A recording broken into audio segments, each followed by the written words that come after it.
Hola, ¿cómo están? Espero que estén muy bien. Esto es una nueva bitácora de Wikipedia. Esto es lo que hay. Hoy día vamos a hablar de algo que es necesario conocer. Creo que es algo que tenemos que saber y tenemos que saber más o menos como para entender algunas cosas. Vamos a hablar de hablar.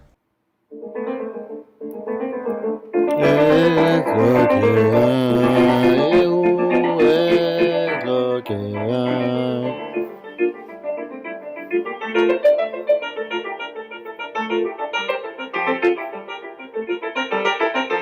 ¿Qué es lo que pasa con esto? Que comunicarse, vamos a hablar acerca de la comunicación en sí. Comunicarse es transmitir una información o un mensaje a través de un código conocido por quienes forman el acto comunicativo. Es decir, dos personas van a hablar y mantienen el mismo idioma, los mismos gestos, porque sabemos que no todos los gestos significan lo mismo en distintas culturas. Entonces tiene que haber un código conocido. Si yo voy a hablar en español, tú vas a hablar en español y todos vamos a entender. Si yo te levanto el dedo, tú sabes lo que eso significa. Pero en otros países hay otro tipo de... Incluso esto puede ser un insulto, levantar. Un señor pelón, como dicen por ahí. Pero tal como podemos ver en los múltiples idiomas, no todos compartimos los mismos códigos, efectivamente.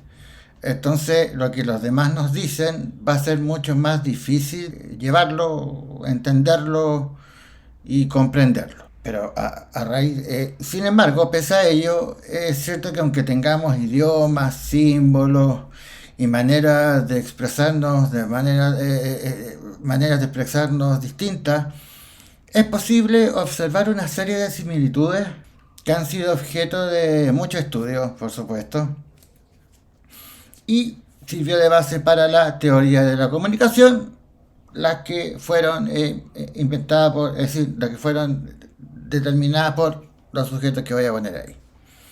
¿Cuáles son los axiomas? Veamos. Axiomas de la comunicación. Los axiomas, o el corolario. No, pero este es un axioma. ¿Qué es? Los axiomas de la comunicación tienen relación al conjunto de principios y leyes consideradas universales y verdaderas que rigen la totalidad de nuestros intercambios comunicativos, independiente de entre qué tipo o número de interlocutores sea la comunicación. Estos axiomas fueron propuestos en su teoría de la comunicación humana, en la que analizaron la parte más pragmática del lenguaje, la manera en que la comunicación puede afectar a la conducta humana, y visualizaron la existencia de 5 grandes principios o axiomas que se toman como verdaderos y siempre se cumplen. Así que cada vez que hablamos con una persona, con un animal, incluso con nosotros mismos, estamos estableciendo un diálogo en el que siempre se van a cumplir estos principios básicos, incluso aunque pretendamos lo contrario. Los axiomas de la comunicación obedecen a una estructura propia y, y a la forma del lenguaje y al acto comunicativo, y permiten que le podamos dar significado y comprender de manera cualitativa qué es la comunicación humana. Es decir, estos axiomas permiten que nosotros, no permiten, sino que logran buscar una estructura del hecho de que nosotros sí nos podemos entender cada vez que hablamos. Los 5 axiomas. Es importante esto. Es importante porque si bien hay una serie de condiciones del lenguaje, del significado, del significante, del lenguaje no verbal y un montón de esas mierdas, es necesario tener en claro esto que nos va a servir mucho. Uno de los más importantes, por lo menos para mí, es que el número uno es que es imposible no comunicar. Es decir, todo comportamiento es comunicativo. Y esto va independiente de nuestra capacidad o voluntad. Porque comunicar no es solamente hablar o no hablar. Todo lo que hacemos, Incluso lo que no hacemos tiene un significado que puede ser percibido o interpretado y alterar el comportamiento de los receptores. Es decir, cualquier cosa que digamos, hagamos, no hagamos, comunica todo. Incluso el silencio es comunicativo. El silencio no es tiempo perdido, como dice Cerati. El silencio es comunicativo. Es decir, que una persona esté en silencio o no hable puede significar que no quiere hablar con nosotros, que está incómodo frente a un tema, que está incómodo frente a una persona, que no les importa nuestra presencia o que está reflexionando y descansando. Todo acto comunica. El segundo axioma, número 2, es la interacción entre el contenido y la relación. El segundo axioma establece que el mensaje que se transmite va a ser interpretado por el oyente o por el receptor en función a la relación que mantenga con el emisor. Emisor, el que habla; receptor, el que escucha, por decirlo de alguna forma. Y este mensaje, de acuerdo a la relación que tengamos con alguna de las dos partes, va a condicionar nuestra... Así, la relación entre los agentes del intercambio comunicativo va a marcar el cómo debe entenderse el contenido del mensaje. De manera que el contenido puede tener distintos significados en función de quién lo diga. La relación pasa a ser un elemento metacomunicativo que dirige la manera en que el contenido va a ser interpretado. Por ejemplo, no es lo mismo que yo te diga, estás en la calle, como para aludir que, no sé, estás haciendo cualquier mierda, que es distinto a lo que eso de estar en la calle incluso nos puede decir dónde estás, por ejemplo. Pero si lo dice un jefe, te vas a la calle, puede que sea un despido. Claro, la polisemia, es decir, todas las palabras tienen distintas acepciones, distintos significados, pero acá, dependiendo ¿qué es lo que pasa acá en Chile con el término weón? ¿Cómo estáis, pues weón? No. Un amigo, tú entendís bien. Pero si tú una persona con la cual no tienes, con la que no tienes contacto, te dice, ¿cómo estás, pues, ahueonao? La misma palabra, dependiendo de la relación, nosotros la tomamos de una manera más violenta. El número 3 es la puntuación de secuencia de los hechos. Esto es un poquito más, el título es más complejo, pero esto establece que la interacción comunicativa es de manera bidireccional. Es decir, el emisor y el receptor se afectan mutuamente, generando el uno una reacción en el otro y generando una secuencia determinada. Si bien esto ocurre en todas las conversaciones, un ejemplo sencillo es ver lo que ocurre en el campo de las discusiones, en el que el conflicto puede ir escalando al reaccionar uno a los mensajes del otro. Es decir, yo digo algo y eso puede afectar. No necesariamente un insulto, sino que acá tiene que ver cómo lo vamos tomando, cómo lo interpretamos. Pero claro, en la discusión se da que terminamos hablando de la silla y empezamos hablando de la silla y terminamos hablando de la mesa. Influye lo que nosotros hacemos, queremos y ese tipo de cosas. Uno de los más brutales, que es el número 4, postula que existe la comunicación digital y la comunicación analógica. Entonces, utilizamos, claro, la comunicación digital como la analógica, es decir, lo que nosotros decimos, lo verbal, y también la manera en que se dice, lo no verbal. Así hay que valorar tanto las palabras como aspectos tales como los gestos, el tono, la distancia, la posición. En ese sentido podemos interpretar cosas muy diferentes si alguien nos dice llegas pronto. Si lo dice sonriendo, oh, qué bueno que llegaste. Y si lo dice enojado, puede estar ahí, no sé, pues, golpeando el pie, con los brazos cruzados, así, puta, llegaste muy temprano, no sé.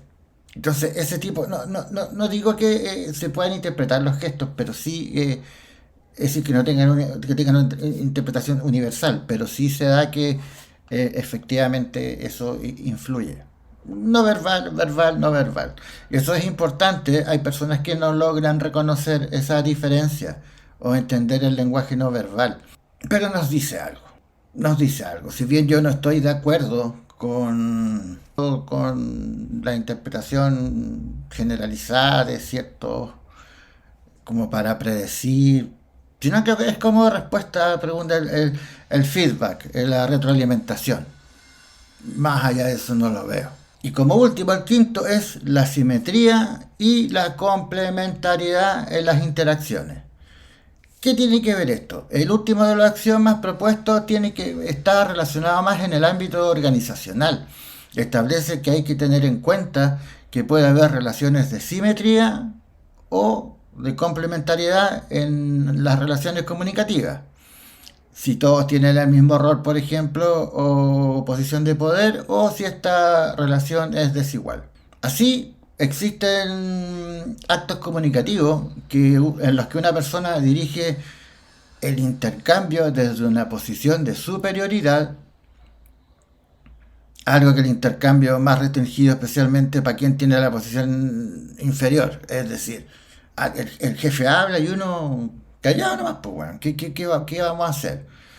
Mientras que en ambientes que son más simétricos, es decir, los esclavos, los compañeros de trabajo, la comunicación es más bidireccional y mucho más abierta.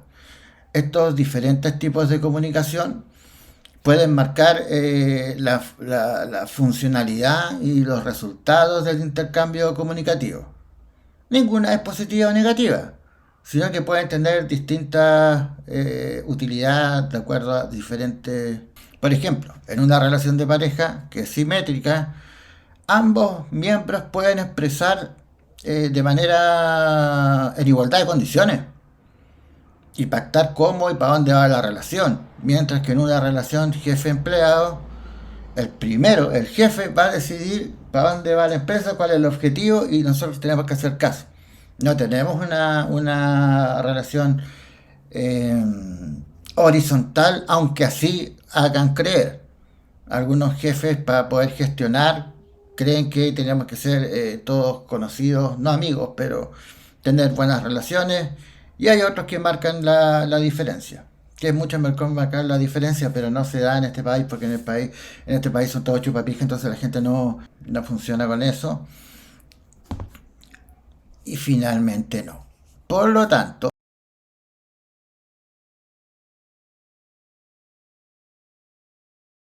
solamente decir que, aparte que se suscriban, que compartan y todas esas mierdas, es posible decir que cuando hablamos, nuestra comunicación, no hablamos, perdón, que la comunicación que nosotros podemos plantear siempre dice algo. Eso es lo importante, que siempre dice algo, aunque no queramos.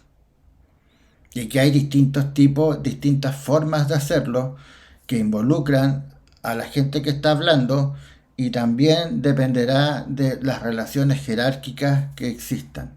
Pero siempre, siempre estamos hablando. Es como por ejemplo, no sé si ustedes han tenido esas reuniones, tipo esas reuniones online, con Zoom y todas esas mierdas, o reuniones presenciales, que podrían ser un mail, que son para mí a veces son una tontera.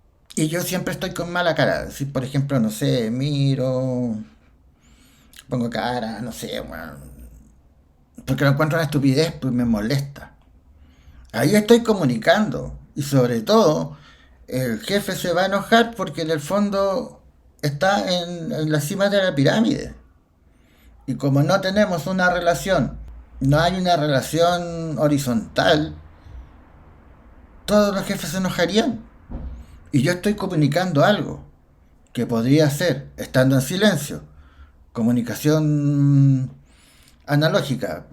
Podría decir con esto, ¿sabes qué? Estoy aburrido, estoy hablando por estupideces, cállate, me puedo ir de acá, no te quiero escuchar. Y eso lo percibe porque dentro de los principios uno también, el emisor y el receptor se dan cuenta de lo que estamos hablando. Espero con esta. Espero que con este repaso a los axiomas sirva de algo para que cuando vamos a hablar, hablemos, tengamos en cuenta el tono, con quién, qué gestos hacer y ver que todo comunica, aunque estemos callados. Así que espero que estén muy bien porque es porque esto ha sido y esto es lo que hay.